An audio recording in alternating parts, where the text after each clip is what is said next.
ओम ऐं ह्रीं क्लीं ब्रह्मचारिणे नमः। नवदुर्गा के माँ ब्रह्मचारिणी के द्वितीय दिन के अवसर पर सभी भक्तों का बहुत स्वागत है। माँ सप्तशती की दुर्गा सप्तशती का वर्णन करने जा रही हूँ। देवताओं के तेज से देवी का प्रादुर्भाव और महिषासुर की सेना का वध किस प्रकार हुआ। महर्षि मेधा कहते हैं, प्राचीन काल में देवताओं और असुरों में पूरे 100 वर्षों तक घोर युद्ध हुआ था।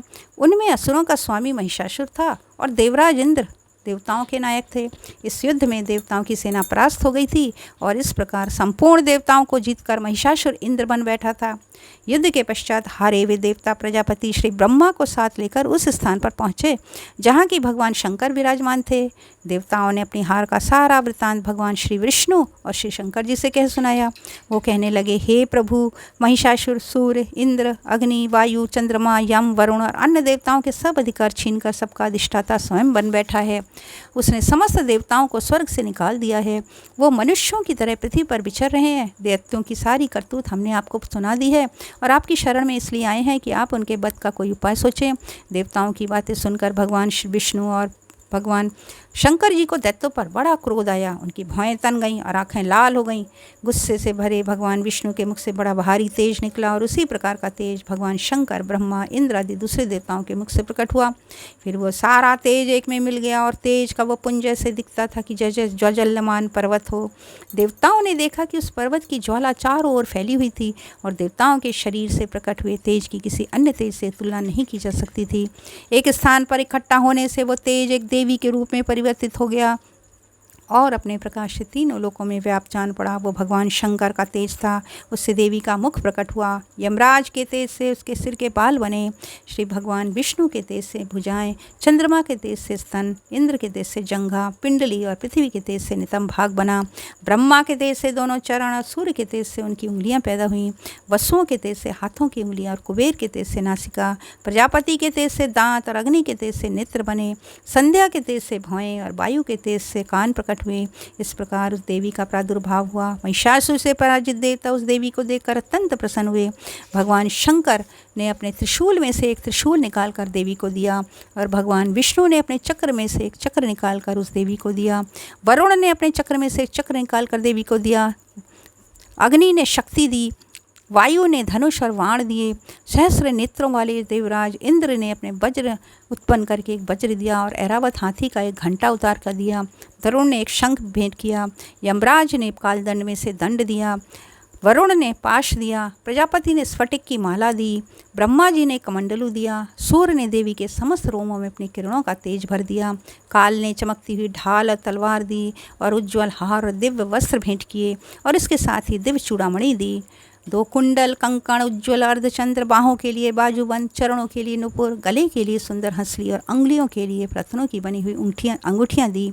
विश्वकर्मा ने फरसा दिया और साथ ही अनेक प्रकार के अस्त्र और अभेद कवच दिए।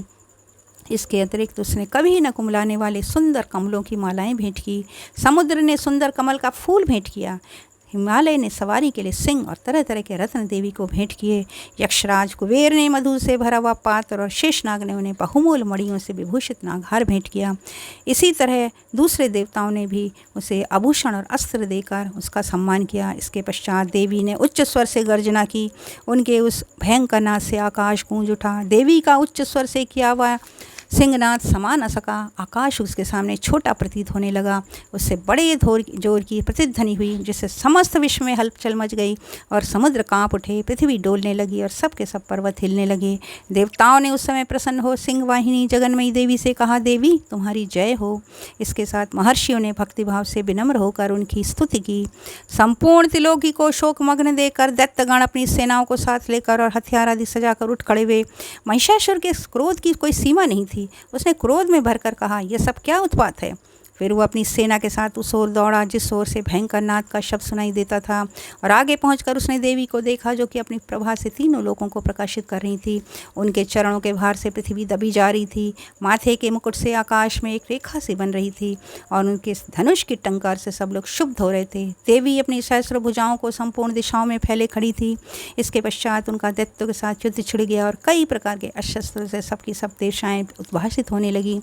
महिषासुर की सेना का सेनापति चिक्षु नामक एक महान असुर था, वो आगे बढ़कर देवी के साथ युद्ध करने लगा और दूसरे दैत्यों की चतुरंगिणी सेना लात लेकर चामर भी लड़ने लगा और 60,000 महारथियों के साथ लेकर उदग्र नामक महादत्त आकर युद्ध करने लगा और महाहनु नामक असुर 1 करोड़ रथियों के साथ लेकर असुलमा नामक असुर 5 करोड़ सैनिकों के साथ लेकर युद्ध करने लगा। वाशकल नामक असुर 60 लाख असुरों के साथ आके युद्ध में आ डटा। विडाल नामक असुर 1 करोड़ रथियों सहित लड़ने को तैयार था। इन सब के अतिरिक्त और भी हजारों असुर हाथी घोड़ा साथ लेकर लड़ने लगे और इनके पश्चात महिषासुर करोड़ों रथों हाथी और घोड़ों से वहाँ आकर देवी के साथ लड़ने लगा। सभी असुर तोमर भिंदीपाल शक्ति मुसल खड़गों फरसों और पट्टियों के साथ रणभूमि में देवी के साथ युद्ध करने लगे।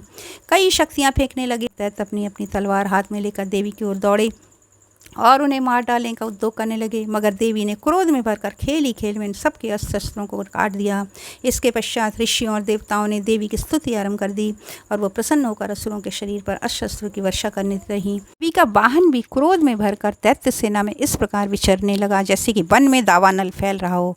युद्ध करती हुई देवी ने क्रोध में भरकर जितने श्वासों को छोड़ा वो तुरंत ही सैकड़ों हजारों गणों के रूप में परिवर्तित हो गए।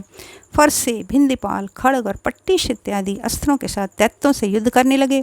देवी की शक्ति से बढ़े हुए वो गण दैत्यों का नाश करते हुए ढोल शंख और मृदंग आदि बजा रहे थे।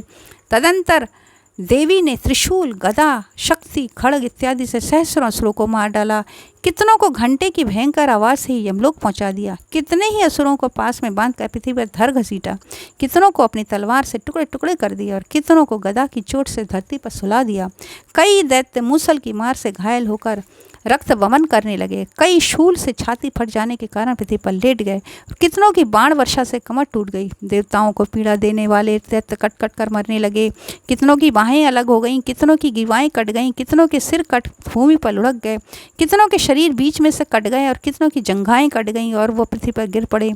कितने ही सिरों व पैरों के कटने पर भी भूमि से उठकर खड़े हुए और शस्त्र हाथ में लेकर देवी से लड़ने लगे। और कई दैत्यगण भूमि में बाजों की ध्वनि के साथ नाच रहे थे। कई असुर जिनके सिर कट चुके थे और बिना धड़के ही हाथ में शस्त्र लिए लड़ रहे थे। दैत्य रह रहकर ठहरो ठहरो कहते हुए देवी को युद्ध के लिए ललकार रहे थे।